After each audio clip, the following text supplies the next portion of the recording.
छोटा सा गांव था रामपुर। वहीं पर जन्मा था आरव। मिट्टी में खेलते हुए, खेतों में दौड़ते हुए और छोटे छोटे सपनों को आंखों में संजोते हुए वह बड़ा हुआ। पिताजी किसान थे, माँ दिन भर घर और खेत दोनों संभालती। आरव बचपन से ही अलग था। जहां दूसरे बच्चे खेलकूद में मग्न रहते, वह आसमान की ओर देखता और कुछ बड़बड़ाता। एक दिन मैं बड़ा आदमी बनूंगा।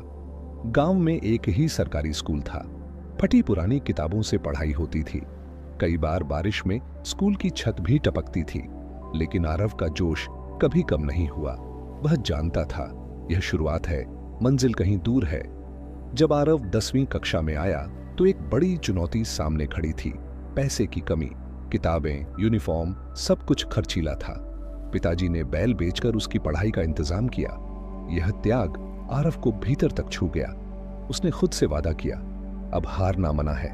रात रात भर लालटेन की रोशनी में पढ़ाई करता और दिन में खेतों में काम करता। उसकी मेहनत रंग लाई।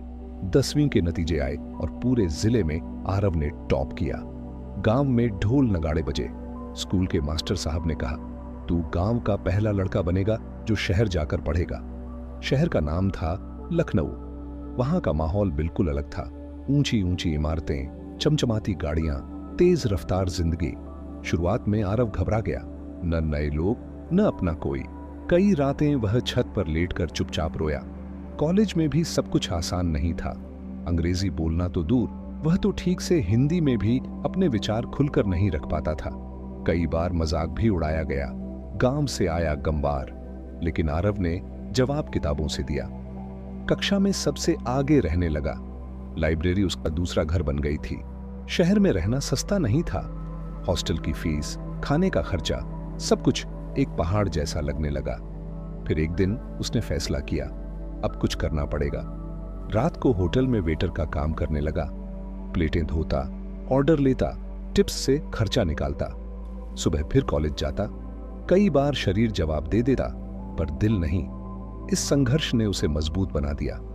वह जानता था जो सपना उसने देखा है उसे पूरा करने के लिए यह सब कुछ झेलना पड़ेगा। कॉलेज के अंतिम वर्ष में एक मल्टीनेशनल कंपनी का कैंपस इंटरव्यू हुआ। आरव ने इंटरव्यू में आत्मविश्वास से जवाब दिया, अपनी जमीनी समझ और सच्चाई के साथ। रिजल्ट आया। आरव का चयन हो गया था।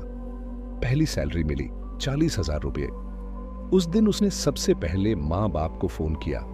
पिताजी ने फपक कर कहा, तूने हमारा सिर गर्व से ऊंचा कर दिया बेटा। कहानी यहीं खत्म नहीं हुई। आरव ने पैसे जोड़कर गांव में एक कंप्यूटर सेंटर खोला। वह चाहता था कि गांव के बच्चों को भी वह मौके मिले जो उसे मुश्किल से मिले थे। धीरे धीरे गांव के बच्चे भी कंप्यूटर सीखने लगे, नौकरी पाने लगे। रामपुर गांव का नक्शा बदलने लगा। जहां कभी लालटेन की रोशनी थी, अब वहां लैपटॉप की चमक थी। आरव अब भी शहर में काम करता था, लेकिन हर महीने गांव जरूर आता। वह कहता था, जड़ें अगर मजबूत हों तो कोई भी आंधी तुम्हें गिरा नहीं सकती। आज जब लोग आरव से पूछते हैं, तुम्हारी सफलता का राज क्या है, वह मुस्कुराकर कहता है, विश्वास, मेहनत और अपने गांव की मिट्टी की खुशबू।